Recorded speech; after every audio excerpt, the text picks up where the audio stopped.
our position's the same as it was last Friday. Scotty Scheffler didn't do anything wrong. We're not interested in settling the case. We will either try it or it'll be dismissed. It's very simple. All the evidence that continues to come out just continues to support what Scotty said all along. This was a chaotic situation and a miscommunication, and he didn't do anything wrong. Were you expecting it to be dropped today? I've been doing this 30 years. I don't expect anything. We're prepared to litigate the case if need to. If we don't need to, fine, but our position remains the same. It will either be dismissed or we'll go to trial. Why do you think that Mike O'Connell went to court the other day? I can't speculate on anybody else's reasoning. As they said, we'll let the process play out. My role in the process is to represent Scotty Scheffler, and that's what I'm going to continue to do. Nothing has changed since my comment last Friday. He didn't do anything wrong. We will go to trial, or the case will be dismissed. We have no interest in settling the case. There's no discussions regarding that. We're prepared to litigate it as deeply. Steve, the mayor mentioned two pieces of video. Are you aware of other I've video? seen everything that there is to see. Everything that is out there supports exactly what Scotty has said from the start. How much is out?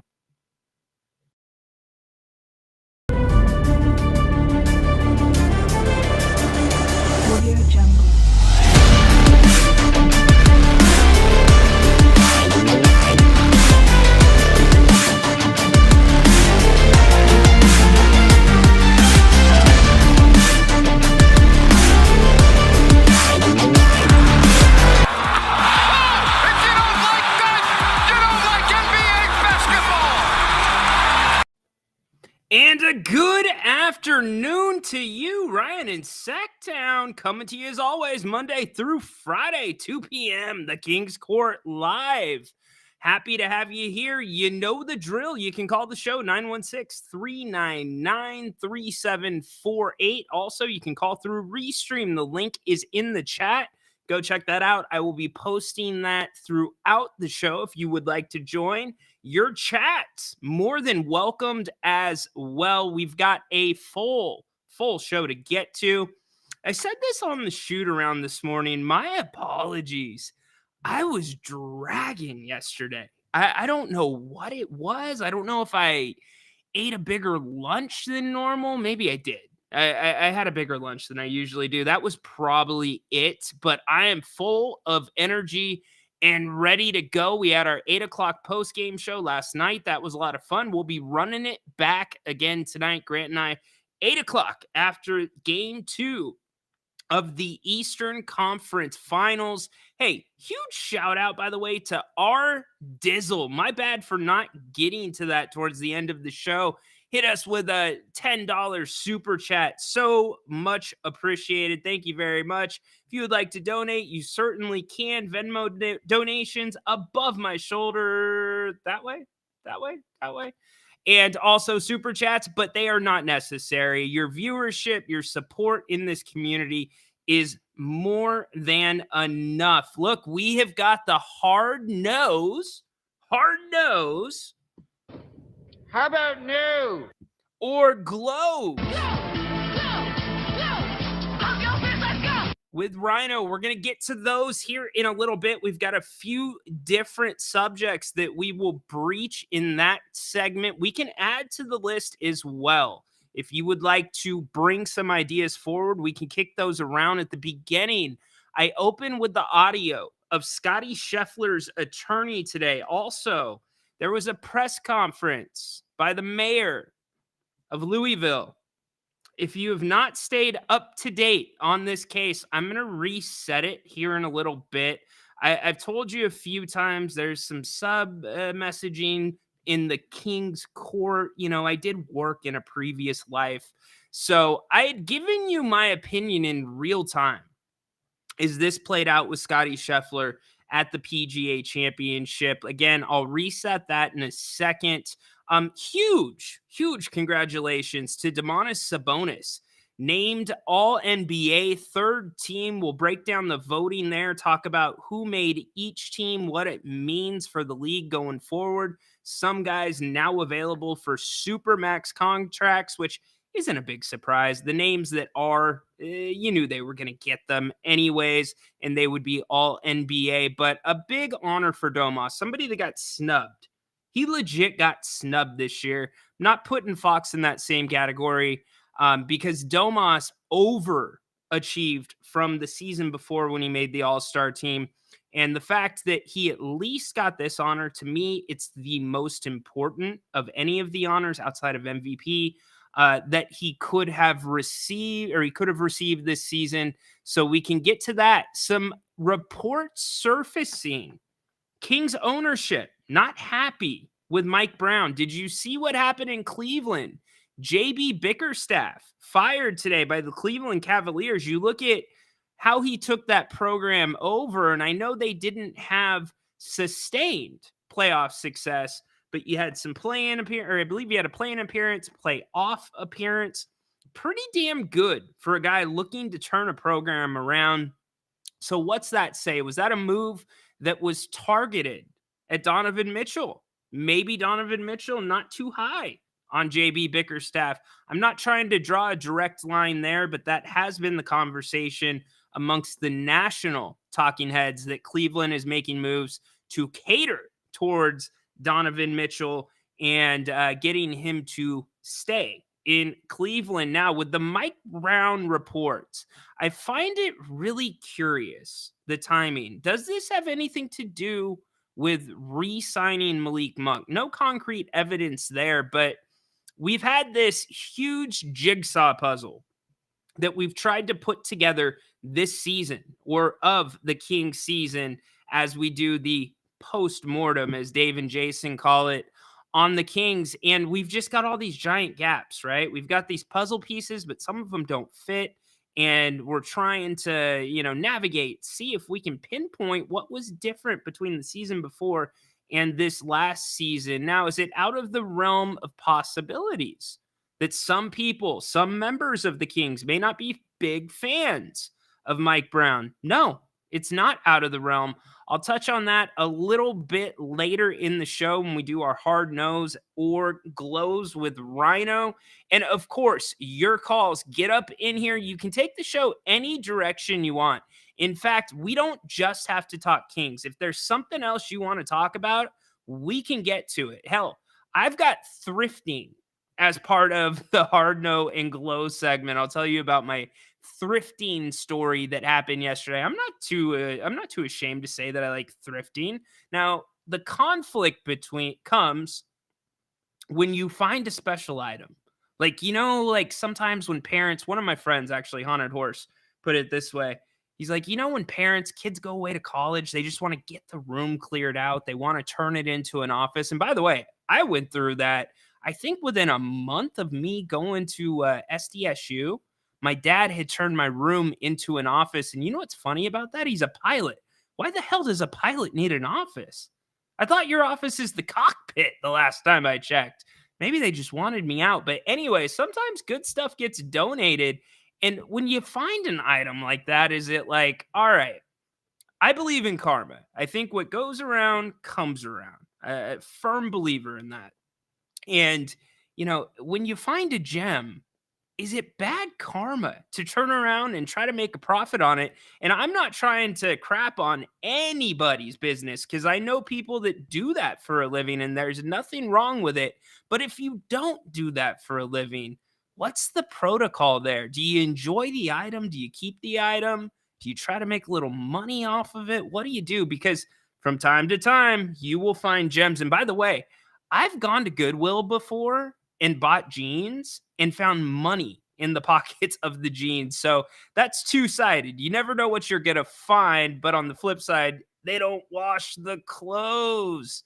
So how do you feel about that? Let's get to the chat. Let's see what all of you want to talk about to start the show off. John, what's up, my man?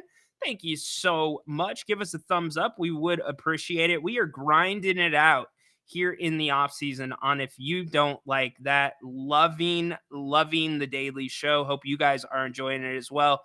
In fact, I was talking to somebody about this the other day, and they've only dropped into the show a couple times, but one of the things that struck them was the names in the chat. each time they come to the show, they see the same names. More than that, they see the same names corresponding with each other.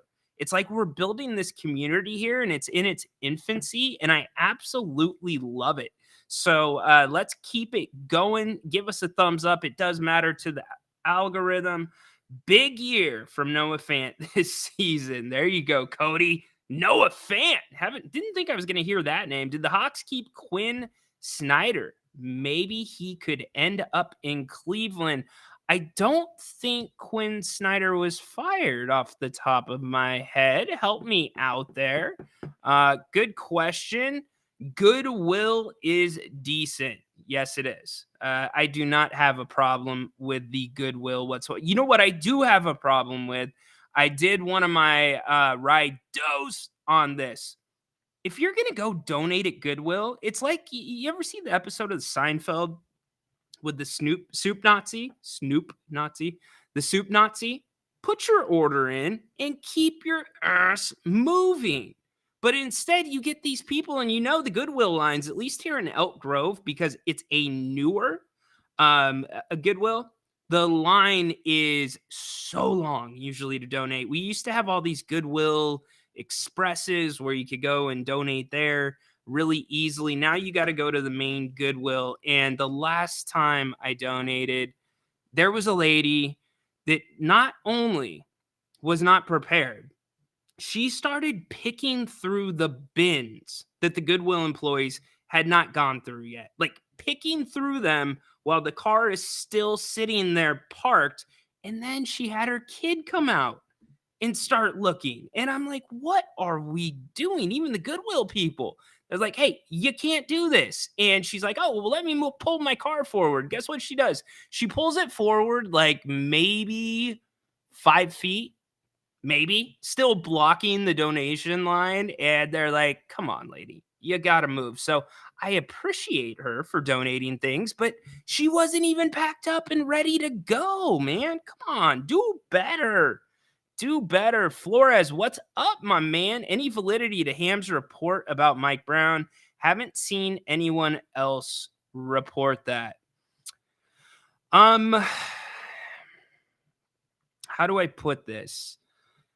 Yeah, I think there is some validity to it. I don't have enough to run with it. And I know I'm kind of in the middle where it's like, Rhino, are you reporting on the team? Are you covering the team? Are you analyzing the team?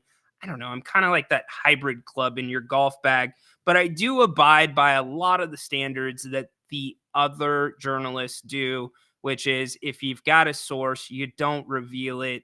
You got to confirm, you've got to verify numerous ways before you run with something, because quite frankly, if you don't do it the right way, people aren't going to trust you. And I've already got a hard enough hurdle to get over being the new guy on the scene, right? And these are our bodies of work. So to answer your question, Flores, yes, last season, I heard numerous rumblings about players on the Kings that were not a fan of Mike Brown. I'm not going to say any names, but to indirectly answer your question, there is something to it. And for James, who is plugged into the team, and realize the sensitivity behind that as well, because the team giveth, the team can taketh. Damon Bruce talked about that a lot when he came on the Kings court about credentialing and how that works, that difficult dance that goes into it. So we can get more into James's report. If you would like, I do have a little segment on the Mike Brown situation coming up. Any surprise inclusions or snubs for All-NBA? Let's run them down really quick. SGA, first team. Jokic, first team. Doncic, first team. You got Giannis and then Tatum rounding out the first team, and we can go over the votes. Second team, Jalen Brunson, Anthony Edwards, Kevin Durant, Kawhi Leonard, Anthony Davis. Now, here's the surprise to me, Condog, that Anthony Davis played enough games to qualify, that Kawhi Leonard played enough games to qualify. Durant usually, he has been injury prone, so those are surprises to me. Third team, LeBron, Steph, Domas, Tyrese Halliburton. There you go. He's getting some love there. And Devin Booker. So, no, as I look at it on the surface, not a lot of big surprises. Maybe you could interchange a couple of the big guys, but Anthony Davis played well this year. I think he played 70 or more games. Devin Booker, is there another choice out there? Booker had a good year, but Phoenix had a down year. And life was a little difficult on him. Now, here's something interesting. Both Halliburton and Booker did not receive any first-team votes. Domas actually did receive one first-team vote. I did like to see that, and that is as many. So other guys that only received one first-team vote, they also include Anthony Davis and Kawhi Leonard. So we can talk about all that a little bit more if you would like. I want to transition, though, really quick to what we started with Scottie Scheffler. That was Scottie's attorney who was talking to the media earlier today. Now, for those that may be living under a rock or were on vacation or maybe don't follow golf, although this kind of turned Scottie Scheffler mainstream. If you follow golf, he's the dude. He is the guy. He is the number one. But he doesn't have that outside, or he didn't have up until this point, that name recognition. You know, the Tiger Woods, the Phil Mickelsons, that type of thing. And in some ways, this incident kind of, as we would say, or as they would say in the wrestling business, it strapped the rocket to him, and it was a giant face turn for Scottie Scheffler, even though he was already a face. But getting back to this situation, Scottie Scheffler was driving in to the PGA Championship for his second round. There was a fatal accident on the roadway. It was a one-lane roadway each way, where somebody affiliated with the tournament tragically lost his life. He was hit by a bus. And there was a investigation going on. Traffic was backed up. And the story that initially came out was that Scottie Scheffler drove over a median and then dragged a cop who told him to stop. And the cop was dragged, I believe it was 10 feet. His pants were ruined, his $80 pants on the ground. And therefore, he was arrested. Now, Jeff Darlington, he was standing right there for some of it. And we knew this. When that happened and when we learned about the incident, we said camera angles are going to come out. There's going to be cameras everywhere because it was literally right in front of the entrance to Valhalla. Well, today, another video comes out. And actually, let me take a step back. The day that it happened, where Scottie was put in jail, I believe the felony, it was a felony. It was criminal mischief and I believe abuse or assault on an officer, something along those lines, right? Well, he's taken to jail and it's on a Friday. And I'm not one to say I know exactly how the Kentucky court systems work because I don't. I know California. I don't know Kentucky. And usually I would say on a Friday, if you get charged with a felony, and I know it was fairly early in the morning, you're probably going to see a judge at some point. You're probably going to be arraigned or just have a quick bail hearing to determine whether or not you can get bail and get out. Now, that happens on a Friday evening. That happens on a Saturday morning. You're probably in jail until Monday.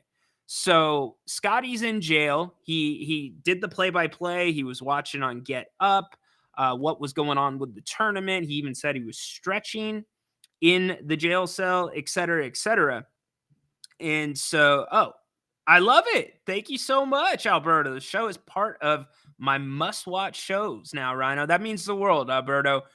You are one of those people I was talking about that we see in the chat every day. And you guys will always be, you guys and gals, the OGs of the King's Court Live, because this show's here to stay. We're going to have some fun with this show. I mean, we're only, the live version we're less than a month into it, and every day it seems like we have one more viewer, and that's a testament to all of you. So thank you very much, Alberto. Glad I can make that workday a little bit easier. We want to be that place for Sacramento sports before your drive home. So that is the goal. And look, a lot of people are building digital networks these days. Dan Lebitard, brilliant, smart man, left at ESPN, built up a podcast network, different personalities, thriving. They're doing a great job. That's where this is moving. So I'm not saying we're going to be Dan Lebitard, but I'm saying there's a model to follow. It takes time. And we are in that time building process, and it's been great so far. So getting back to Scotty, he gets released from jail without seeing a judge. He's released from jail, and this was the thing that perked my ears up. Without any bail. He didn't have to post anything. Now, sometimes you will be released on your own recognizance, but seeing that he does not make Kentucky his place of resident, there's a couple barriers there that usually the courts will take into an account. Obviously, Scotty's way of life, that is a big thing. Let's see. Speaking of Sacramento sports, what a few days for the Republic. No doubt, Sea-Dog.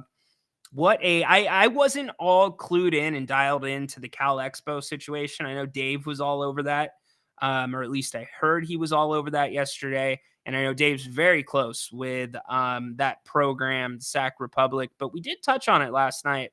They're doing a lot of really good things that other teams in their league aren't necessarily doing. I mean, they're building up the youth in this area. I believe the Republic have somebody signed to their team that is still, I don't even think he's old enough to drive.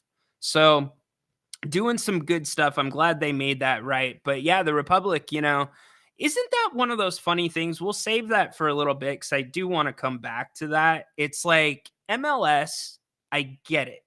Sacramento probably will support any type of team. You've seen that Sacramento will support the Republic FC, but my goodness, the buy-in to get into MLS, I mean, will you ever see that investment back? I mean, that's a long-term investment in a lot of money. I mean, a lot of money. So I find that whole conversation very interesting, and we can do that a little bit more. All right, hopping around back to Mr. Scheffler and his situation. So Scotty released, goes and plays that day in the tournament, does a great job. Well, the first thing that I said was I was shocked that he was released without bail. The second thing was I was shocked he was released that quickly. Let's fast forward to today. Additional camera footage has come out from the incident. You can go online. Don't do it now, but you can go find it. There's a couple buses that are in the way of one of the camera angles. However, this camera angle that I believe came from a telephone pole or a light pole, it paints a much different, and I mean different, picture of this interaction with the officer. I mean, from what you can see in this camera angle, Scotty seemed to be, number one, following somebody's direction. Number two, he's in a car that is a courtesy vehicle that is given out to the players for the week. It's clearly marked. It's clear as day. And they're nice cars. I think it was a Range Rover or a Land Rover, all right? Well, Scotty starts slowly driving to the right and going to turn into Valhalla, and this cop just goes to knock the window out of his car. And then the cop grabs on, and Scotty is literally just kind of tiptoeing with the car. And at no point do you see an officer hit the ground. At no point does it appear the car is dragging the officer's feet, at least from my perspective. And to make matters even worse, none of the officers or the officer who is responsible for arresting Scotty Scheffler did not have his body camera on. no audio, no camera of what happened. And let me tell you, this other camera angle really, really calls into question what this officer thought happened, what he felt happened through his own experience. And the police report, it is in writing. And I don't know if maybe something happened that you can't see because of the buses, but it's starting to look like this was a bullshit report. And this may have been a bullshit arrest. So that was Scotty's attorney. And remember this, by the way, the arraignment was pushed back by request of Scotty's counsel. So the mayor comes out and says, we're moving forward. I'm paraphrasing here. And as you heard Scotty's attorney say, let's go. Let's go to trial. Let's do whatever. We're ready to go. And the fact that the officer who was involved is already facing disciplinary action for not turning on his body camera, that's really telling right there. So here, in my legal opinion, is what's going on. Louisville PD knows they have a problem on their hands. The mayor knows they have a problem on their hands. But if they drop all of the charges, think about this entire incident that happened around Scotty. ABC News broke in to midday or morning coverage to cover this. It was a special report. So to put Scotty through that, nonetheless, during a major tournament, which he didn't win, he was kind of in contention for a little bit. But could you imagine? I mean, golf is already one of those Zen games. It's one of those games where you have to visualize what you're going to do. You have to have full confidence. You have to commit to any shot that you are making. You have to have a short memory, right? But can you imagine, let alone going out and playing 18 after being arrested just at your local muni, but a major championship? So I'm going to go overboard here and go PI attorney. Lost wages, perhaps, for Scotty Scheffler here? I mean, there's some things at play, but the bottom line is this. This is political now. They know, in my opinion, that this was a big misunderstanding. And by all accounts, this officer fudged a report and also fudged the story of what happened. And obviously, that officer knew that body cam was not recording.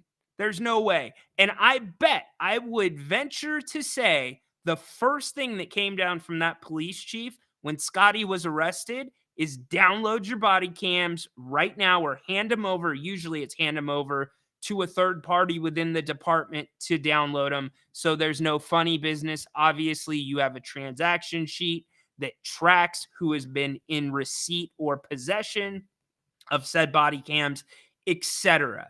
So the clear solution here is the charges need to be dropped. That's the clear solution to me. At no time does Scotty Scheffler appear to be aggressive. Does he appear to be driving fast? Does he appear to be driving recklessly? At no time, at least in this new camera angle that has come out.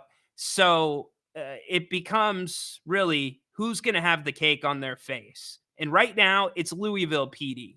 And I told you guys, and I told Grant this right after it happened, the fact that the co-owner of Valhalla went to pick Scotty up from the jail, that tells you a lot in itself right there, where the support was. And I mean, think about Valhalla. You're probably pretty good friends with the police department, probably pretty good friends with the higher up in the city, because that is such an elite course. That is such a destination for some people to go play. So to publicly come forward and kind of say, hey, we're not with what you did, because that's indirectly what you're saying by going to pick up Scotty instead of sending his agent, sending somebody that the media is not going to recognize when the car comes into the driveway of Valhalla. That said what you needed to see there. But Louisville PD, how much chicken do they want to play? Because Scotty's attorney ain't screwing around. And the way I see it, Scotty's got the evidence on his side right now. And at the very least, if he doesn't have the evidence, I have seen cases dropped for things like this, where there is no body camera footage and it is word against word, especially when it's a he said, she said. So it is a very bad look for this officer. It is a very bad look for this police department. And if they continue to press forward with trying to prosecute Scotty, with trying to move this thing to try to get something to stick, I would say now, seeing this video, and again, very limited information, I'm just going off of whatever you all can watch as well, and listening to the parties involved. I mean, it at the most, it should be an infraction. At the very most, it should be an infraction. And look, there's bad apples in every situation. I don't want to paint this officer into a corner. I don't know this officer. I don't know his record as a police officer. So who am I to question his ethics? Who am I to question the type of cop that he is? However, big mistake not turning on your body camera. There's mistake number one. Big mistake there. Now, mistake number two. If that police report does not match what other angles of video would show, then you've got a bigger problem there. Maybe this guy made a mistake. Maybe he thought it would be a cover up. Maybe he thought his other officers, what do they call it?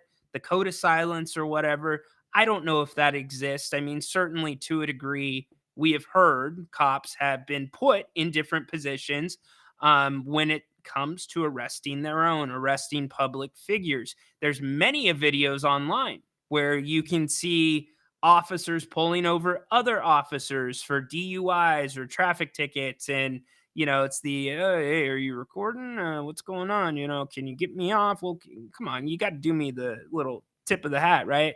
No, you can't do that in this day and age. And what makes it a little bit worse here, and this is an important fact too, Scotty Scheffler never said, I'm Scotty Scheffler. Not one time during this process until they started, when he had to turn over his ID, when they started trying to verify him, run him through the system, make sure he doesn't have any warrants. Scotty talked about an issue that happened where the social security number was not matching up. They said, oh, well, you're not from Kentucky, so maybe it's because of that, yada, yada, yada, right? What scares the hell out of me is, what if that officer did. He didn't know that was a famous person. He clearly didn't. He had no idea. And unfortunately, this day and age, we said it that day, someone is always recording. Now, when it's Scotty Scheffler and it's a situation like this, you can bet your ass that there's going to be a ton of cameras recording, a ton. And so we'll see where it goes from here, but it is not a good look for the Louisville Police Department. It is a very poor look for this officer. And the fact that he has already publicly been disciplined for not turning on his camera, man, it just tells you, it seems like there's a snowball and it's really starting to go downhill. So I'd love to get your comments on that. What do you think? We'll pay attention to the situation. And again, it's funny. In some ways, this has made Scotty Scheffler even a bigger star. He's a massive baby face. He's the Cody Rhodes of the PGA Tour right now. So incredible stuff. Very incredible. Flores hopping in. Let's just drop the charges. Cops to apologize. Cop on administrative paid leave for a week. Move on. Not my decision. I mean, the problem is, when you're in a position like that, an officer, somebody that takes an oath, you break that oath one time, you open up Pandora's box at that point. You really do. Think about some of these officers that have been found to be doing illegal things, and it comes to light because of something stupid during a traffic stop. But then it's like, hey, I wonder if there's anybody else out there. Could anybody else have been in this position before with the officer? And then the phone starts ringing, right? And now it's time to look back at every case of this officer, at least the cases that have gone to court. That could easily happen, but it's a career. It's a career breaker, man. This is national TV. This is worldwide. I don't know that if he fudged a report, if he was not dragged. And speaking of the pants, watch the video. The guy never falls down in the video that I saw. Never saw it once. I think it's bigger than that. It is. And this attorney, credit to Scotty's attorney, I would be doing the exact same thing. I would be like a fly on you know what on this city, this county, because bad. C-Dog hopping in tells a lot of him as a player after he performed that day. Amen. C-Dog, he nailed it on hole 1. I think he put it the first day he holes out, I believe, on hole 1, second shot. And then his approach on hole 1, the day he was arrested, 4 feet. I'm probably being generous by saying 4 feet. Romanowski, I don't want to hop there and make assumptions that it is a cover up, but it doesn't look good. Here's the thing. It smelt bad from the beginning. Like any of you, and I know I'm inevitably going to alienate somebody here by saying this, but there's certain sushi buffets in this area. And when you go to eat someplace like that, you know what you're getting yourself into. Certain foods should not be buffets. Sushi is one of them. And when you walk into a place that, I don't know, it's not exactly cold, it feels muggy in there. There's dirty water floating around that you pick your sushi boat off of. It's just not a good thing. It stinks. And that's what this case did. It stunk. And it is only getting worse for Louisville. Cops quick to use excessive force. You know what? Cops have an incredibly difficult job. I'm not here to knock police. I support the police. I support our first responders. They are doing a job that many of us are not willing to do. I mean, how many of you outside of, the final destination stuff where we get in our cars and who knows, anything could happen, right? We're not in control. We're in control of our vehicle, but not the ones passing us, Sure, there's a risk that something could happen to you anytime you step out of the house. Hell, you don't even have to step out of your house, right? But imagine doing a job every day that you might be leaving the house for the last time. I mean, a real possibility. You might not be coming home to your family. When danger arises, you run towards it. You don't run away. So, yes, with that comes a great responsibility. And there's been cases proven where excessive force has happened and does happen. And anybody these days that says there's an uptick on it or anything like that, I have a really hard time subscribing to that for the simple fact of you've heard these stories for so many years. I had an experience when I was, I'll share it quite frankly with you. Me and my friend, my first car, it wasn't a bad car, but it wasn't a nice car either. I mean, it wasn't a Audi or something like that.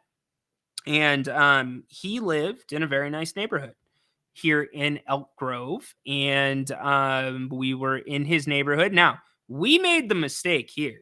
We drove past the cop a second time because we wanted to see who was being pulled over. That was not a good move. But all of a sudden, we were almost rear-ended by the police officer, and we were pulled out at gunpoint. And it was terrifying. Now, little did the police officer know that his dad was an attorney and his dad was home and his dad went to Harvard, where my friend ended up going for law school, and both of him we were taking law classes in the summer. We were taking summer law classes. So we knew our rights, we knew what was going on. I think we were in a torts class that summer. And anyways, it was more or less confirmed that it was a situation where it's a car that didn't look like it should be in that neighborhood. And I can't knock them on that. I mean, it was a Saturn, it had chrome around the wheels. It's a little flashy, right? Bad look. The things that we used to do with our cars as kids. You remember? It's like you got to get your amp, you got to get your subs, you got to get that all dialed in, and then came the screens that popped out from the dash. Yeah, but it happens. There was too much force that day. There was a formal apology, etc. But getting back to my point, the point of what I was saying is, I think that technology has caught up to some people that may not be operating exactly as they should. And I want to be very clear, that spans every single walk of life, whether you like it or not. So excessive force, it's hard for me to say. I have never been in the military. I respect the hell. In fact, one of the things we've taught our son is that if you see somebody in uniform, you go up, you shake their hand, and you tell them, thank you for your service. You look them dead in the eye. And I know that got a little weird around COVID time because it's not like, hey, what's up? But he needs to know that, those people that do that, some of you, I'm sure, may work in law enforcement or as firemen, firefighters, be in the military, right? You're just cut from a different cloth. You are. Some people are not made to do that, but some are. But again, it happens in any walk of life. I just think that there's so many more cameras out there. It's just getting caught now. It's more accessible to see for everybody. Too many bad cops in the United States. Yeah, see, I don't want to go down this road. I'm not cop hating. I've said nothing more than outline a conversation that has been ongoing in this nation for a really long time. And the king's court is not a place for politics. It's not a place for religion. It's not a place for that stuff. You don't come here for that, and I respect that. So I don't want to get too far into the weeds. Romanowski, thank you, by the way, Bane. Thanks, Bane. Appreciate it, brother. Romanowski, the car was a PGA Tour marked car. Yes, it was. Officer wasn't in uniform during the incident. Interesting. Romanowski coming back in. Cops think they're above the law. See, I don't want to paint things with broad brushes. I'm not ready to do that. I don't think that's a fair comment. Not every cop is above the law. And again, you don't know what goes into their job until you live a day in their shoes. It's really hard to say. Gunpoint, that's crazy. Yeah, it was. It was nuts. I mean, on the ground with a gun pointed at you for what? Nothing. Literally nothing. The reason was they couldn't see my registration tag. And it was clear as day. It was in the window because my car, I think at that time, was not passing smog. And then the other thing was the registration thing was in the back window. And there was no way when we passed the officer that he would have seen that. There was just literally no way. So it is what it is. I share the story because it happens to people. And that was before. I mean, think about it. It's fairly new that officers have had to start wearing body cameras. And I think it's a great thing. It protects them and it protects you, or at least it should. So anyways, I don't want to get too far into the weeds with the Scotty Scheffler and police talk in America because we're here for sports, but definitely a story to keep your eye on. And to me, anything less than the charges being dropped is a misjustice to me. The charges need to be dropped. They are simply trying, in my opinion, to save face, trying to get anything to stick that they can. And that's why I love the attitude of Scotty's attorney. He's like, nah, You want to stick me with a parking in the wrong spot, driving over the line? I don't care. We're going to trial. We've got the trump card on you. And I am not so sure they don't, just because, again, the timeline doesn't make sense. It felt like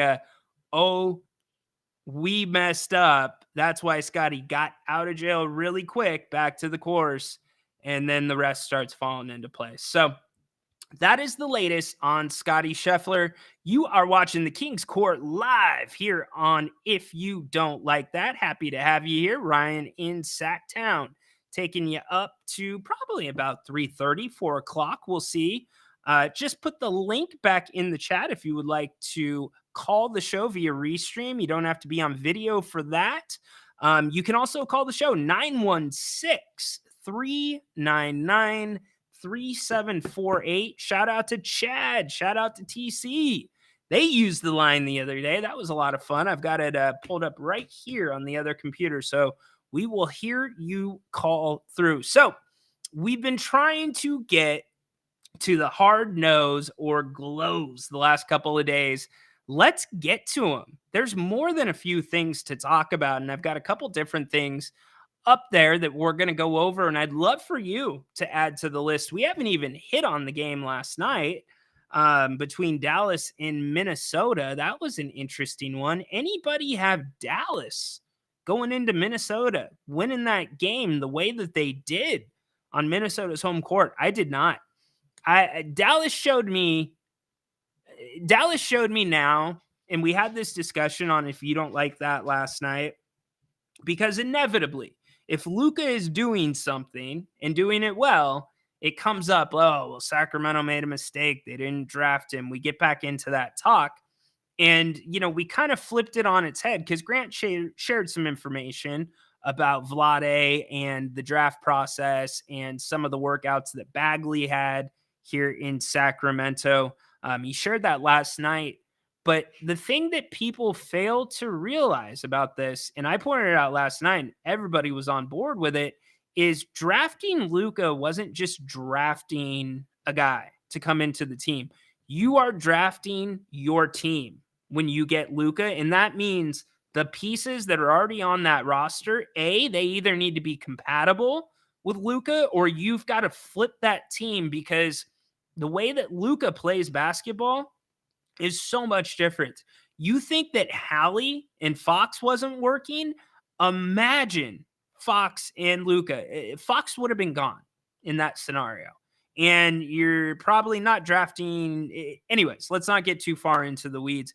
But to see Kyrie Irving, look, Kyrie's always had a very big personality, a little bit different at times. But when he's on, he is on. And there were times when he started his run in Dallas, I remember hearing some things about Kyrie from some sources within the Kings, because I believe Sacramento was one of the first games Kyrie played. It was either the first or second. I think it was the second game that Kyrie played for Dallas in a Dallas uniform. And it was the typical Kyrie stuff that you would expect. However, it was the stuff that usually would come, 8 months, 12 months down the road of having Kyrie. It immediately started when he got to Dallas. And now looking at Kyrie, it's almost like he has embraced this role. He knows who the top dog is on that team.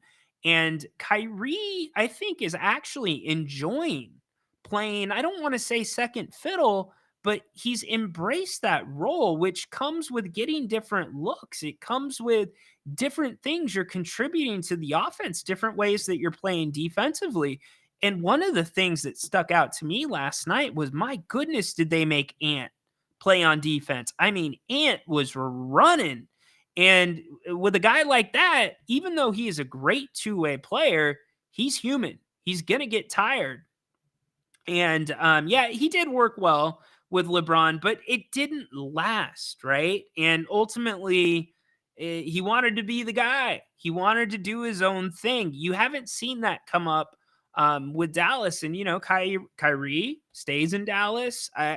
I really like the two of them together. It is working out. There is enough basketball for the two of them. Now, is there enough basketball for everybody? Probably not. But that's part of the Luka experience. C-Dog hopping in. Crazy that Luka has more All-NBA first-team appearances than guys like Steph Curry and Bill Russell. Is that true? Very interesting. Good pull, C-Dog. Very good pull there. Did not know that. So anyways, getting back to last night, what I saw was exactly the way that you cannot beat the Mavericks. You have got to extend your defense. You have to. And Minnesota is really good at extending their defense as well. That was part of the success they had against Denver. Didn't happen last night. And Luka able to have his way. Kyrie had a good game, and the Timberwolves just couldn't really get over the hump. Here's the other thing that really impressed me, and this is what I look for with between we talk about good teams, very good teams, and great teams. Great teams to me on the road, whether it's the regular season or whether it's the playoffs. It's more important in the playoffs, obviously, but great teams when they're trailing on the road or it's back and forth for maybe the first half, which, Dallas, they were trailing. They had to play catch up. The half ends, I believe it was a 2-point difference in favor of Minnesota. I could be wrong there. But as you got into the second half, once Dallas got the lead late in the game, they never gave it up.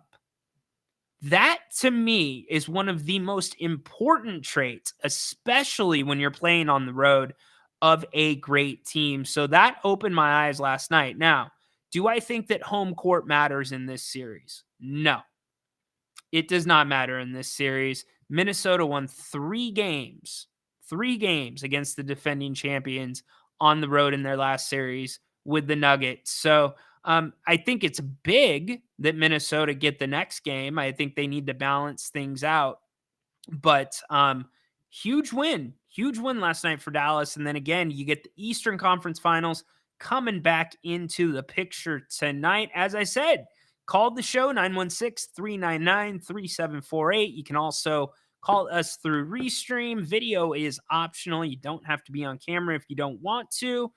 As we normally start the day with calls, we bring in Corn Dog. What is up, my brother? Welcome to the show. What's up, Ryan? What's up, King's Court? So I had a little longer drive home, and I had to stop at the car wash. So there you go. Yeah, I take advantage of my I have an unlimited package with one of our car washes here, so I go once a week. Cool. Get my money. You should be using it more if you're unlimited, man. I'd be going there every day. Oh man, no, every day that's excessive. Okay. What color is your car? Orange. Orange? What kind of car is it? Orange. Yeah, it looks just like my safety shoes. That's funny. What kind of car is it? No, it's just a Kia. Oh, okay, Kia. There you go. The official vehicle of the NBA. Did Blake Griffin? That's right. Did he jump over your Kia? Of course, as an NBA fan, I have to. Also with my NBA backboard laundry hamper too. Yeah, I gotta have an official NBA vehicle. Yes, indeed. Yes, indeed. So what's up, my brother? So I actually wanted to talk with you. What's your favorite sports movie? Rudy, hands down. Rudy? Yep. Mine's Remember the Titans. Okay. You guys can put your favorite movies in the chat. Yeah, too. everyone else, put it in the chat. Let's throw it in the chat. Best sports movie. So why is it Remember the Titans? One, it came out when I was like 4, 5. I absolutely loved the whole camaraderie that they went through, battling racism in Virginia and how they become like, you know, a special team, and how they understood each other not only as players but as men. And yeah, and it had some really great actors in there. Denzel Washington, Ryan Hurst, who played the one that ended up in the wheelchair. I actually met him over at Stockton Con, actually, too. Nice guy. Oh, cool. Yeah, he was there with Ron Perlman for Sons of Anarchy, which was, you know, a Stockton show, so it's big around here. Okay. Good stuff. That's pretty cool. Yeah. Yeah, I'll give you the justification really quick for Rudy. My family has always been really big Notre Dame fans. Oh, okay. And actually, on my dad's side, my grandma was second cousins with Terry Henready. We have Henredys in our family. And so that kind of spurred the Notre Dame thing. But when I went to my dad and I was like, hey, I want to play football. And that was like third grade. I want to say third or fourth. And he's like, okay, you want to play football? You're going to watch this movie. And for whatever reason, Rudy, it was me. I have lived my life that way. It's my story. Now, it wasn't my story getting into school like Rudy had to get into Notre Dame, but being told you're too small, being told that, you know, all those things. In fact, I think I talked about it the other day. My mom saved an article from when I was at SDSU, and it was like waiting for the call, and they referenced Rudy. And then the first time that Grant asked me to be on his podcast, he did the word association with me because I had done it with him like a month earlier. And he's like, Ryan in Sacktown. And I'm like, Rudy, 100% Rudy. If I want something, I'm not going to stop till I get it. So I love that movie. Brings me to freaking tears. I just said freaking again. Brings me to tears every time I see it. Yeah, that, you know, Rudy's can't go wrong with Rudy. It's, you know, it's one of the, you know, sports movie classics, like classics. Like, you know, some people, you know, say, you know, something from like the 2000s class. Well, Rudy's way before that, you know. Oh yeah. It was the Rudy's first when DVD players come out. You might be too young for this. We went to Circuit City off of Florin Road, and I think that's the one where they had the incident. But we got a DVD player like when they first came out. You know, like astronomical prices. Yeah. If you guys don't understand, that's the reason why they were stolen DVD players in the original Fast and Furious movies, because they were high demand items. They were super high demand items, and the only DVD we bought that day, because they were so damn expensive, they were like $60. Was Rudy. So yeah. So that's actually kind of how it is with 4K right now. With 4K players, I think they're like cheapest you can get is actually the PS5, which is like, you know, $400 to $500. And then, you know, some of the 4Ks, I think they could range from like 30, 60. It just depends. Yeah, that just, you know, how it cycles. No doubt. So if we're going to say best sports movie, what's your favorite movie of all time? Favorite movie of all time? I know Remember the Titans is in my top 10. I have Dark Knight up there. I love that movie. I love Heath Ledger's performance in that movie. Fantastic performance.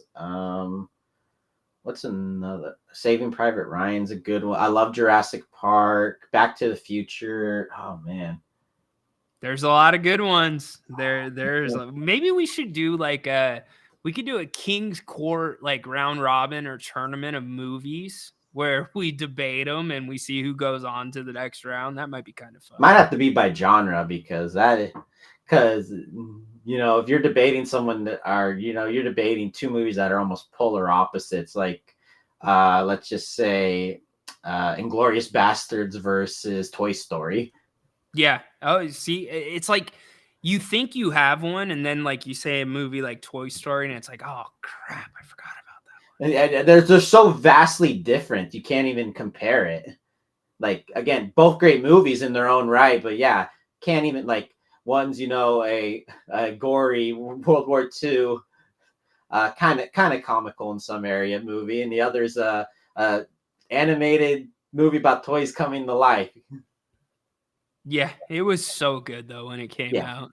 So good. You got any predictions for tonight? I'm gonna say it's a revenge game for Indiana. They're gonna tie it up. All right. I love it, my man. Well, dude, thanks for coming in. Thanks for letting us know about your orange car.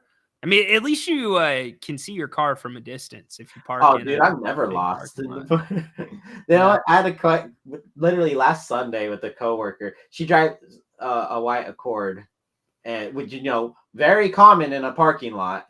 It's like, where do I park? I'm like, you see, this is why I drive the orange Kia. There you go. There you go. Yeah, my car's silver, so Oh, yours is another common. Yeah. yeah, it blends in. But I'm so happy I have silver. If it wasn't for the hard water spots in Elk Grove, I would really like it. All right. So, all right, dude. Well, have a great rest of the day. Appreciate you kicking us off here on the King's Court, my man. Later. Later, corn dog. That is Corn Dog, always making it better. You can make it better as well. Putting the link back in the chat if you want to call. You can also call traditionally. Got the phone right next to me, 916-399-3748. So here's what I'm going to do. Let's have some fun with this. I see you starting to put movies into the chat. Everybody's chiming in, and I'm glad you are. So after the show today, I will go look at a chat replay, and I'm going to write all of these down. And maybe we will seed them, and we'll figure out where we come out. Who makes the final four? Who makes the finals? Who makes the best movie of all time? I'm going to go from the bottom. The last ones that came in. Mark, Gladiator. You know what? You all will be very appalled by me in the amount of movies I have not seen because I'm not really a big movie guy. But the ones that I love, I'll stick to them. I'm tried and true with them. But Gladiator, here we go. You know what? I'm afraid I've got some bad news. Never seen it. Mark, if you want to unsubscribe and close or turn the show off, I understand. I do. In fact, I'll say another one that I have never seen. Probably Haunted Horses floating around somewhere in this chat. Yep, there he is. I knew this guy was lurking somewhere. Yes, they will give anybody a show these days. I have never seen Die Hard. I have never seen Die Hard. And we do, or I should say, Haunted Horse, Jim Benton, some other clones, they put together at the end of the year a Die Hard Jungle edition. So they take sound clips from the Rome show, from the clones and stuff. Yeah, welcome to the party, pal. That's in that movie. I do know that. But they put the sound drops into the movie at different spots. So it's kind of funny, like where it's like at the Jim Rome twist, but you're also watching Die Hard. So my homework is to see Die Hard before this year's Jungle version, because apparently Haunted Horse says I've got some starring drops in that one. All right, so we'll throw this one in. Scarface. Patrick, off the clock, my man. And yes, I will see Die Hard. I'm not going to see it, though, probably until November would be my guess, because if I watch it too soon, then I'm going to go watch the past Jungle ones, and I don't want to do that. So let's see. Peter, Hoosiers. That's a good movie. That's a good movie, Peter. That will definitely be in the bracket. The Thing, 1982. Don't know it. Haven't seen it. We already got Gladiator. Happy Gilmore. Good job, Romanowski. 2 nights ago with Grant, I was wearing a Happy Gilmore hat. Just tap it in. Just tap it in. I love that movie. Great, great movie. Saving Private Ryan. I have seen that. That is actually a very intense movie. Moneyball. That's a good movie. I've seen it. Now, my favorite Brad Pitt movie is probably Ocean's 11. And in fact, we have a friend that is in our little text group. We use an app for it, so because we're all across the country. In that movie, he plays Brad Pitt, the Rusty character. But the little inside thing with that is Rusty always has something to eat or drink in every scene of the movie. And that's how one of our friends is. So I started calling him Rusty. You get how it goes. I know you probably don't care. Mason, the fighter, Christian Bale times Marky Mark. Okay. Never, maybe I have seen the fighter. Blindside, what's up, Steely Beats? I do like the Blind Side. I don't like what I found out about the Blind Side. Does that kind of change the movie for you at all? To me, I don't know. I kind of don't like that Michael Orr got pushed around, and I get movies sometimes will not follow life to a T, but I could see where Michael Orr could be a little pissed off about the shots at his intelligence, because they did make him seem like kind of a not so smart guy. Coach Carter, I have seen that one. Haven't seen it in a while. It's a good one. Space Jam. Yes. Space Jam 1, great. Jam 2, no. Terrible. Awful. With the GM, not a Space Jam 2 guy. C-Dog hopping back in with Kyrie. Yep, I was wrong about Luka and Kyrie. Didn't think they would mesh this well. Yeah, none of us did. And so it's working out, man. They're playing that brand of basketball that's translating, and you know what's got to really piss you off? I told you last weekend, anybody but Dallas. Anybody but Dallas, in my opinion. Baki, late to the party. Yes. So here's what's on the plate, Baki. We talked about Scotty Scheffler. We talked about Sabonis All-NBA. We haven't gone into depth on the Mike Brown stuff. We're going to hit that here in a little bit. But yes, I need your favorite movie. It started off as favorite sports movie. In fact, if you want to do 2 submissions, you could throw 2 in. Favorite movie and favorite sports movie. That is all good. Alberto Rhino, you had a great one-liner on last night's scrum. I have never heard Grant laugh like that. What did I say? I don't remember, Alberto. I appreciate the love, but I don't remember exactly what I know it was something around basketball. I think, I don't know. Might have been an inside joke with Grant. Another inspiring sports movie, The Hill. I've never seen The Hill. I'm guessing it's about climbing, biking, Tour de France. I bet it's about that. Goodfellas. Okay, there we go. Goodfellas has a vote. AB hopping in with a movie. Pulp Fiction. Okay. I saw Pulp Fiction at a young age, and it was the first time I was exposed to Quentin Tarantino, so I wasn't sure quite what to make of it. I don't think I've seen it since becoming an adult. Maybe I'll go back and watch that one. Baki, he's chiming in with Gladiator. Oh, yeah. Sorry, AB, my bad. I forgot. Cinderella Man, too. That's a boxing one, right? Cinderella Man. I feel like I've seen that. Rocky Saga. All right, there you go. Here we go. We're getting the chat lit up. Dr. Sack. Okay. Hey, Dr. Sacktown, what are you a doctor of? I want to hear from you. He says The Matrix. The Matrix is a good movie. I have seen that one. I can't do it very well. That wasn't very graceful. But yeah, hey, you know what? Get the movies in here. We'll do a bracket. If we have enough of them, we'll do a bracket. Whoops, I meant The Dark Knight Rises. So you would be shocked at some of the things I've not seen. I've not seen all the Star Wars, and that comes from a guy, by the way. I'm going to give you some inside Rhino. My parents have a bathroom in their house that is entirely dedicated to Star Wars. I mean, literally, the toilet paper holder is a lightsaber. It's nuts. And when you turn the lights on, it goes dun dun dun dun dun dun dun dun dun dun dun dun. Pain in Full, interesting. Don't know that one.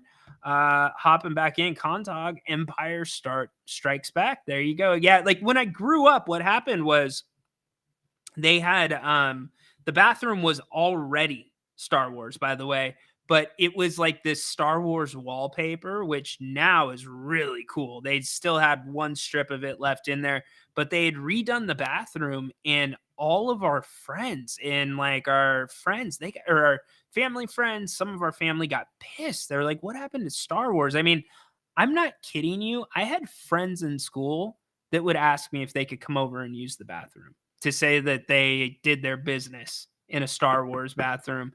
That's how into Star Wars they were. Raiders of the Lost Ark. Yes. Haunted Horse. Saw Star. Yeah, I know you are captivated by Star Wars. I know that for sure. The Hill is about a baseball player overcoming physical hand. You know what? The Hill. Hey, Haunted Horse. Is that the movie that 12 Wood had the guy on the wood scopes for? One of our buddies may have actually had the guy that movie was about. I don't think it was, but now that I'm thinking about it, not medical, but I have a PhD in social science. Very cool, Dr. Sacktown. I like it. The SpongeBob movie. All right. You know what? I'm surprised. I am really surprised that I have not seen a Will Ferrell movie up here, because Will Ferrell was literally like my dude. I thought and some of the movies I wasn't a big fan of, but the ones that were hits, oh my gosh, that guy had me rolling. Oh yeah, from The Rookie, that's who 12 Wood had. Hey, you know what is an underrated sports movie? Rookie of the Year. Do any of you remember Rookie of the Year? I really liked that one. That was a fun movie. What was it? Henry Rolling Gardner or something? And the coach calls him, one of our buddies, we somehow his nickname became Runamucker, because it was one of the lines the guy said from the movie. No way. You're out. Get out of here with that. Get out of here with that. Not a chance, dude. That is how you get a suspension in the King's Court. Blades of Glory is Will Ferrell's best movie? Come on, dude. Old school. Anchorman. And by the way, have any of you seen Anchorman, the entire second movie that was just all ad-libbed? It was improv. They had so much extra stuff. No, man, there is way better Will Ferrell movies than that. Ma, Meatloaf. We need some Will Ferrell drops up in here. Yeah, Sea-Dog. Hey, Sea-Dog, do a desk pop. I dare you to try a desk pop. No, don't do that, dude. I don't want to be responsible for that. After Blades of Glory, take You Are No Longer Corn Dog. You are Con Dog, right? Yes. I'm all jacked up on Mountain Dew, Chip. That's a great movie. Good pull, Romanowski. Con Dog, you need to retreat. Con Dog, come on, man. Is that a real take? Are you trolling me, Con Dog? I might need you to call again and explain yourself. You know what? I might put you on trial in the King's Court. In fact, call again. I'm going to cross-examine your for that movie choice. Anyways. All right, getting back to stuff. Keep putting your movies in. I'll get to them. We'll have some fun with that. I don't mind it. Let's get to some of the hard no's or glows. So, hard no is absolutely not with it, don't want it. You know what a hard no is. You know those salesmen, rehash. You remember what rehash means? Remember, everyone has a hidden sale. No, there's no rehashing. It is a hard no, or it's a glow. If it's a glow, it's let's go. We're all in. We are doing it. All right, he's going on trial. Yeah. Con Dog. Can you please raise your right hand, sir? Do you solemnly swear that the testimony you are about to give in the King's Court is the truth and nothing but the truth, so help you basketball gods? I swear. All right. Are you aware that Will Ferrell is an actor? Yes, I am. How long have you enjoyed Will Ferrell's comedy? Yeah, I think I've watched almost anything he did in the 2000s within the week it came out. From Kicking and Screaming, the Talladega Nights, to Blades of Glory, to Step Brothers. Yes, some very, very good classics. So then it would be fair to say, Condog, that you realize Will Ferrell came out with numerous movies during that time period. Yes. Yeah, I do. I acknowledge this.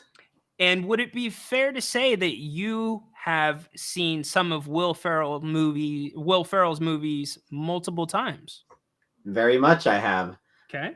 And you are aware that Old School, Anchorman are just a few of the movies that were out before said, what'd you call it? Blades of Glory came out? Yes, they did come out before Blades of Glory. That is a fact. Condog. Napoleon Dynamite. Are you aware of Napoleon Dynamite? Yes, and I've met John Heder in person, and okay. I've also told him that. Hey, I didn't ask that question. Hey, you got to stick to what. This is not a testimony. You answer my questions. I am cross-examining you. It's not open mic night. Understood? Next time I'll hold you in contempt. All right. Getting back to business. Are you aware that John Heder's most famous role was not even Blades of Glory? Yes, I am. Are you aware that the only reason people find Blades of Glory sometimes funny is because they equate him with Napoleon Dynamite? I mean, I guess, but they're like two separate different characters. Condog. They are two separate characters. Condog, did you know John Heder before Napoleon Dynamite? Maybe only 10 people knew him before Napoleon Dynamite. And are you aware, or can you recall any work of John Heder since Blades of Glory? What was it? Trying to remember what the timeline was. Was it the Benchwarmers come after or before Blades of Glory? I'll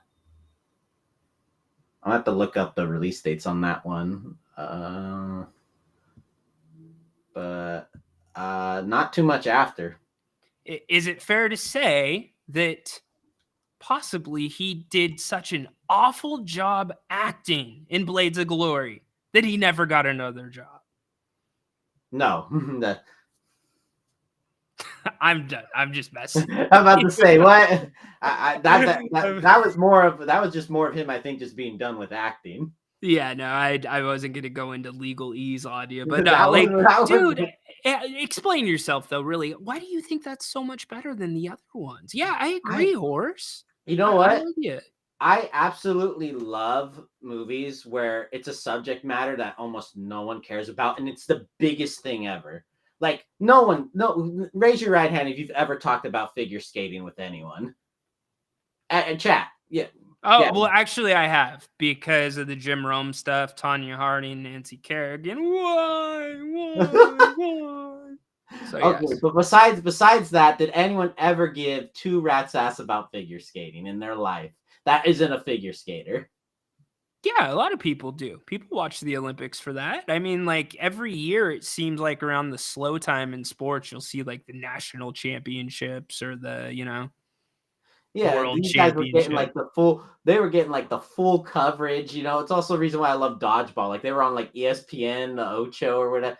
It's just, such a sport that like never would get that type of coverage and stuff. And it's just like the biggest thing ever. And come on. I mean, these guys do a final skate scene to Flash by the Queen. Come on, that shit's amazing. It's badass. I mean, okay. Well, okay. All right. You know what? I will let you. And you know what? Everybody is entitled to their opinion. I could debate you all day on this. Well, you know what? Heder. I met John Heder himself, and I said that I think Blades of Glory is his and Will Ferrell's best movie, and he said he'll take it. Because he's only got 2 movies to his name. Of course he'll take it. Oh, you know what? He did Surf's Up. That Surf's Up. animated movie with the he was Chicken Joe. There you go. Well, I'm glad you enjoy it. That's what movies are about. It's personal preference. Everybody equates them to something different, and I will respect your opinion, but I will disagree. I could name like 4 Will Ferrell movies better than that in my mind. Well, you know what? I think that beginning always sells me on that movie because just the intro to the skaters is so funny. Yeah, that stuff's pretty over the top. There's no doubt. All right, dude, I appreciate you coming back on. You know what I appreciate? You backed up your take. I love it. Yep, So, I will stand by that one. Love it, dude. You're still corn dog. No haunted horse. We're not gonna call him corny dog. Corny dog. No, you're still corn dog. We're not gonna let horse disrespect you. All right, brother. Be well. Holy crap! Mark, really quick. Not Jackie Moon. Frank the Tank. He's the one. We've got to keep our composure.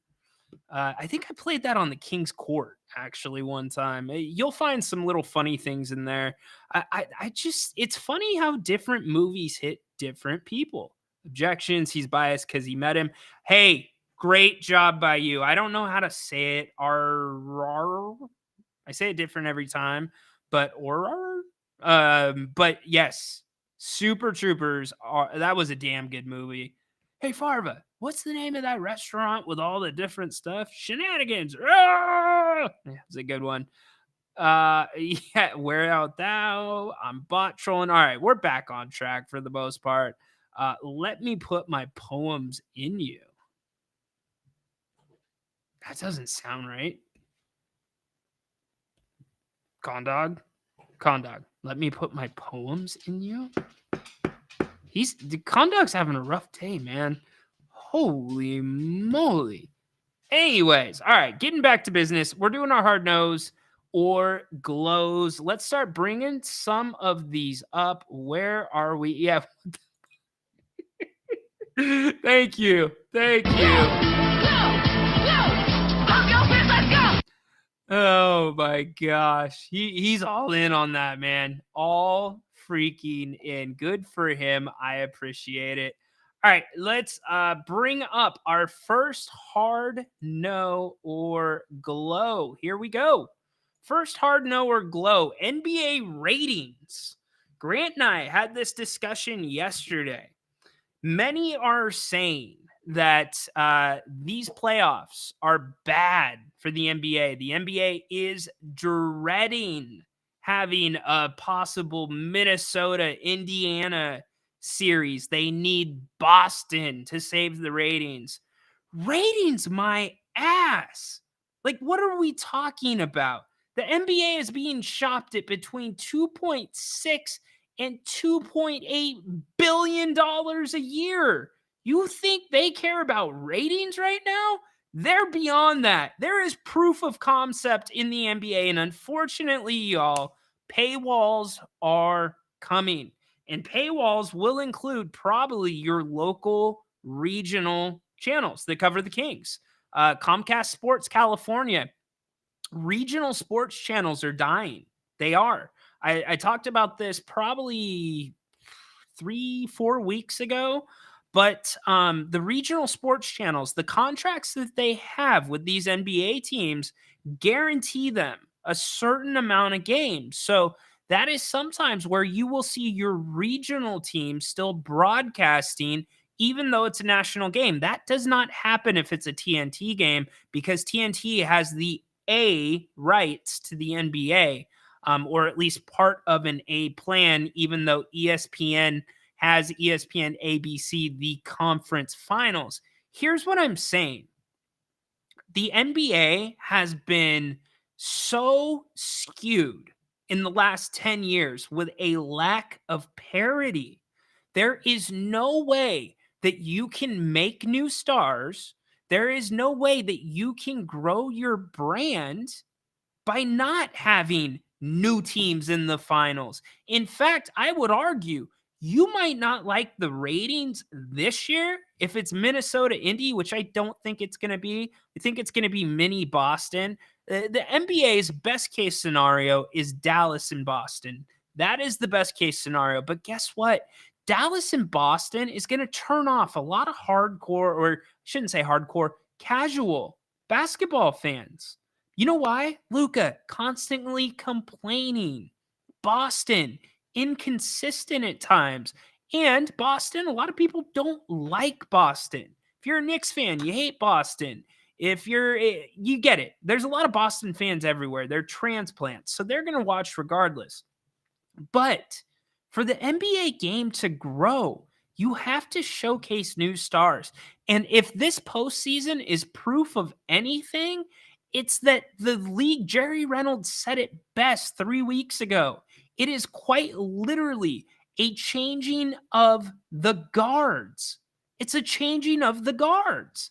Anthony Edwards taking over, Tyrese Halliburton taking over. So guess what? These guys succeed, whether they make the finals or not. You're going to have a group of fans that are now going to follow those teams a little closer because they have exciting players to watch. And that is how you make small markets appealing. That is what the CBA is exactly targeted at. So as much as the NBA would love to snap their fingers and say anybody can be in the NBA finals and we're still going to have great ratings and we'll grow the game, it doesn't happen that way. This year is the exact example of how you grow ratings, of how you grow the game. So it is an absolute hard no. How about no?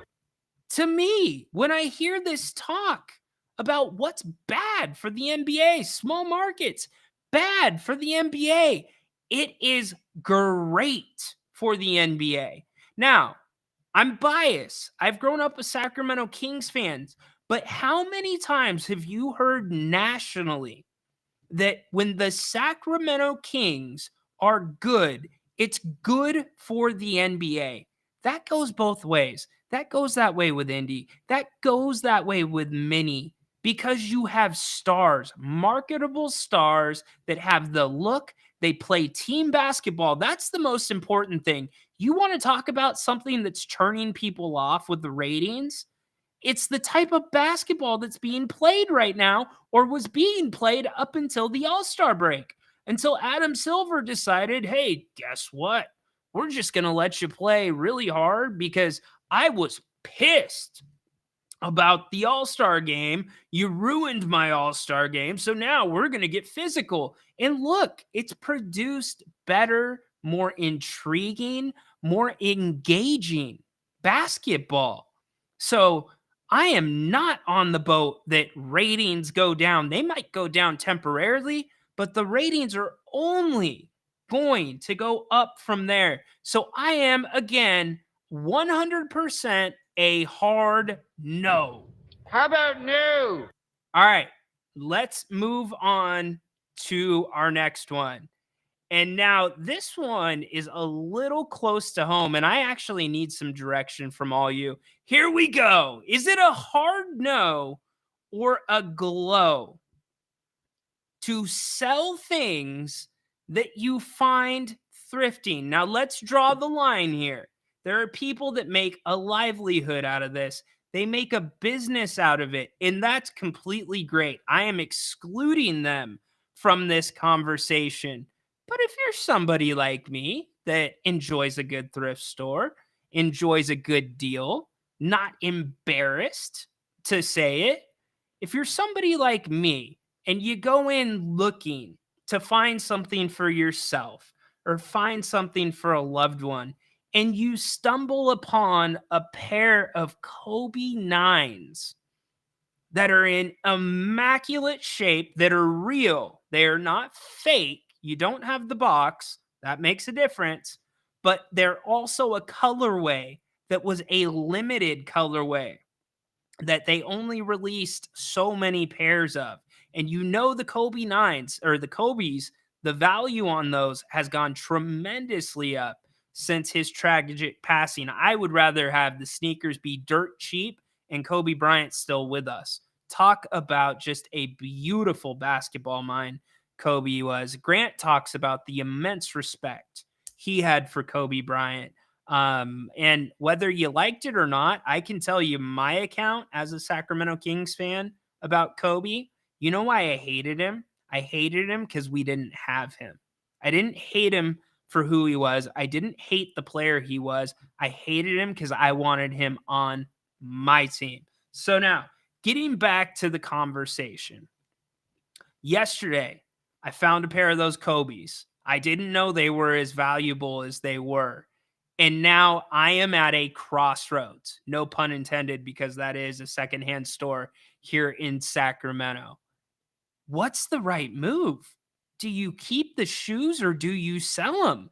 I feel like I will be put in thrifting purgatory because I didn't go in with the intention of finding something nice and selling it. In fact, isn't it even worse that you could have left that pair of shoes for somebody else that maybe doesn't have the money to buy a pair of Nikes? And this jerk who has plenty of shoes is flipping shoes? I gotta say, if you're somebody like me not making a business out of thrifting, it is absolutely a... How about no? You can't sell them. You can't do it. It's bad karma. You will never find another great thing at a thrift store. That's just the way I see it. Haunted Horse, he's saying flip them. Oh my God, this is not a moral issue. It is to me because I believe in karma. Peter Hoppin and family friend picked up a book signed by Alonzo Stagg at a thrift store in the Valley. It ended up selling to someone in the Jets organization. Interesting. And did anything bad happen to your friend, Peter? I'm just curious. I hope not. But I'm a big karma guy. I feel like I'm stealing from somebody, whether it's the place that I got them or no, it's not from the place that I got them. No, your damn shoes. Don't mark a $1,200 pair of shoes brand new for only $20. Be better. That's a shot at you, Goodwill. That's on you. You should have known what you had. But I think I got to keep the shoes. So for me, and you guys can put your answers in the chat, it's a hard no. I think bad karma would follow me if I sold that pair of shoes. Let's see. When you spend 50 cents and flip it for $200, okay, so it's one of these funny things because my wife already says that I have too many shoes, and boy, is that the kettle calling the pot black, because you walk into our walk-in closet, and I'm not trying to be a Delta Bravo here. My wife's closet, or at least her 3/4 of the walk-in closet, is literally littered on the shelves up top with shoe boxes. It looks like you walked into a stock room, literally a stock room of like Nordstrom's, Macy's, whatever. But yet she gets on me if I pick up a pair of shoes and I don't need them. Well, for her, well, I need them because I need certain shoes to go with certain outfits. Come on, don't play that. So I already ran the risk of walking in this house knowing what I was going to get, because if I don't say, hey, honey, I might buy a pair of shoes, you know what the outcome's going to be when I bring those shoes home? It's going to be, those are ugly. Why'd you buy those? Even if she likes them, she will tell me they are ugly. So I took a risk buying these shoes and bringing them home, even at $20. So, yeah, I think I got to keep them. Haunted Horse. I'm not with it. Let's see. I disagree. If Goodwill lets stuff go like that in the store, it drives tons of traffic for people coming to look for awesome finds. Yes. Now that is true. That is for sure true. Yeah, your wife does. Send them to me and she doesn't need or have to know. Yeah. Yeah, but then the shipping's so expensive these days. So damn expensive. All right, let's get to our next hard no or glow. What is it going to be? Which way do you think we are going? We've already hit on Scotty Scheffler. I don't think we'll do any wrestling. I think I know a good one that y'all might want to talk about. In fact, I have a couple of them that I think we should talk about. Let's talk about whether keeping our boy who a lot of people, including myself, have been critical of at times. Davion Mitchell, hard no or glow? The question is, should the Kings make an effort to keep Davion Mitchell in Sacramento? Let's talk about Davion's contract for a second. Davion this year will be making $6.6 million. The following year, after that, Davion actually, I believe it is a qualifying offer. Let's see. Let me look at that. So we are completely on point. Yes. So the season after that, 25-26, the Kings can match. They can match because this is Davion's rookie contract. They can match any offer that another team could make for him. Now, Jerry Reynolds has been on the record, very much on the record, talking about how he thinks Davion Mitchell would be very successful or is going to be very successful at a different stop. Jerry says players like him, a lot of time guards, it takes a stop or two. Best example Jerry has used, Kyle Lowry. That is a great example. Now, I'm not saying they're similar players, but it took Kyle Lowry getting to Toronto to really find his niche. And you look at Davion, the way he played in college, the system he played in at Baylor, much different than the system the Sacramento Kings are currently running. And so he's kind of had to try to find a way to fit in. And he's kept a damn good attitude about it the entire time. In fact, most times when Davion fell out of Mike Brown's rotation and then he was called on again, he played really well. And this stretch at the end of the season, he did something that we hadn't seen up until that point in his career in Sacramento. He became a threat offensively, and not just with the three ball. He was putting pressure on the defense. He was distributing. Now, the big question off of that is, what does the sample size look like? Was that a big enough sample size for you to go all in with Davion Mitchell? We still have him under contract for another full year. We know that teams would be interested in him. That is a piece that there is. I know for a fact there has been interest, but the problem is it's not a straight across the table trade or a straight up trade. He'd be a part of something else. So with his contract situation, having him this next year, and then the year after that, you can only do a qualifying offer. He makes him very appealing at the number that he is playing for this year, and with the new CBA going into effect. So I ask you, is it a hard no that no, we need to get rid of Davion Mitchell, or is it a glow? Invest in Davion. Keep him in Sacramento. One of my favorite people in this city. Anita, welcome. How are you? So fun seeing you at Nugget the other day. Yes, absolutely. Yes, keep Davion. It would be a huge mistake to let him go. Now, here's where I'm at. I don't think that we have seen a Mike Brown system in Sacramento yet. We've seen Mike Brown culture in Sacramento, but you can have culture without having a basketball system, a basketball identity. Usually Mike Brown's teams, their identity is defense. It's grittiness, it's physicality. And you know what? Those are all things that Davion Mitchell has. Davion's a little undersized. I know he's looked at as sometimes a spot defender, using him in spots where you need him, whether it's at the end of a quarter or if it's at the end of the game, because his knack for getting on the ball is tremendous. Now, he is also a player that can play you 94 feet. He'll play you end line to end line defensively. And that is something that works really, really well in a Mike Brown system. And that is also something that frees up guys like De'Aaron Fox to play a little bit of a free safety role defensively. Here's the deal. I don't know what the number is going to be for Davion Mitchell. We're too far out. But if the number is reasonable, in my opinion, it is 100% a glow. It is a glow in this sense. If he is not a desired part of any other big move that the Kings may be looking to make. Now, it is 100% it's a glow again if there's a team that would like to trade for Davion. I understand the trade. He is a desirable piece.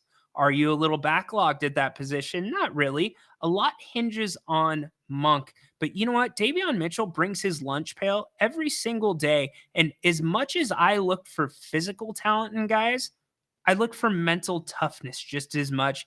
And to me, Davion Mitchell fits both of those roles. So I am in the camp that you do what you can to keep him in Sacramento, especially with Mike Brown in mind. Speaking of Mike Brown, he's where we're going next. I'm going to tip you off. We are going to go to Mike Brown. The reason we're going to go to Mike Brown is because of the recent report. I'm trying to get my boy Mike up here. Deal with me for just 1 second. No, I don't want you, Mavericks. There's my man, Mike. Coach Brown.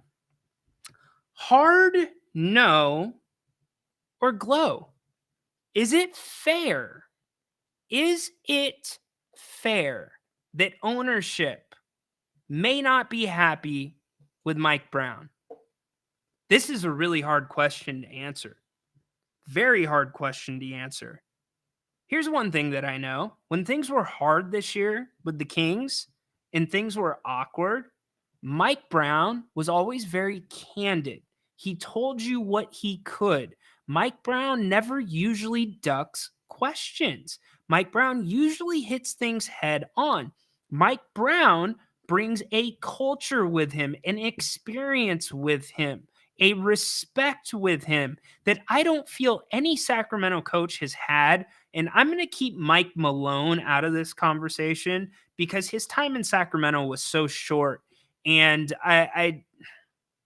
that situation had just as much to do with Boogie as it did with Mike Malone. But look where Mike Malone's at right now. And I don't put Coach Brown too far off from Mike Malone in terms of their mindsets. Now, could Coach Brown be a little bit harder on the guys? Could he? Now, I know that depends on many different aspects. Remember, these guys are professionals. They are professionals. So you got to coach them a little different. You don't have a superstar on this roster. You don't. You have some stars on this roster. You have some all-stars on this roster, but you do not have a bona fide superstar. There's not another team in the NBA that would be paying Domas Sabonis over $50 million, in my opinion. Not a single one. And I get he's one of 3 in the NBA that plays that position the way that he plays it. Jokic, Şengün, and obviously Domas Sabonis. Okay? But Mike Brown has coached superstars. He knows how superstars need to be handled. You don't usually hear too much negative from LeBron James about Mike Brown. Mike Brown has had 2 teams where he coached the entire season where those guys were the number 1 team in the league at defending the three-point line. So the question becomes, has Mike Brown been given the tools he needs to run the system he wants? Now, here's where it gets even more interesting. The Kings were forced into a situation. Sorry, I'll stop doing that. The Kings were forced into a situation to where they had to play a certain way. The only way they were going to win without Malik Monk, without Trey Lyles, was just wanting it more than other teams. It was getting to loose balls. It was being physical. And what happened in that short amount of time after the All-Star break? Sacramento's net rating tripled. It tripled. Okay? That's a big deal. Keon Ellis, big reason for that. But the Keon Ellis thing, great kid. I think he's going to be a really good player. But the thing that was most important about Keon wasn't necessarily Keon's game. It was the type of game that Keon plays. It's a guy that you don't have to draw plays for on the offensive end. There's no expectation to get Keon involved offensively. Now, on the flip side of that, you need a guy that in that position can hit an open shot, a guy that knows how to sometimes put pressure on the defense, right? And to me, that kind of unlocked a new world for Coach Brown. Okay, guess what? Now I can let Foxy do his thing a little more natural. What's Foxy do? Leads the league in steals. Okay, so now you get James Ham's report that ownership may not be happy with Mike Brown. I don't understand how you can have a conversation about ownership not being happy with Mike Brown without also having the conversation about ownership not being happy with Monty McNair. Your front office and your coach should be walking in sync, hand in hand together. I'm not saying that has not happened here in Sacramento, but what I am saying is the majority of the guys on this roster, and maybe you could make an argument that Monty McNair bringing in Chris Duarte, that was more of a Mike Brown kind of signing because Duarte brought that grit. Sometimes he's good offensively, sometimes he's not. But, the big thing for him, staying on the court, okay? But how many moves have been made to benefit this team since Mike Brown became coach? How many?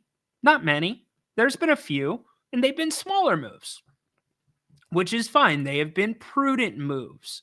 But if Mike Brown was a coach and a GM, do you think anything would be a little bit different? I don't know. It's a good question. Now, the timing of this report from James Ham, I find a little curious because we are smack in the middle of courting Malik Monk. So I said it at the top of the show, and I'm not reporting anything, but I'm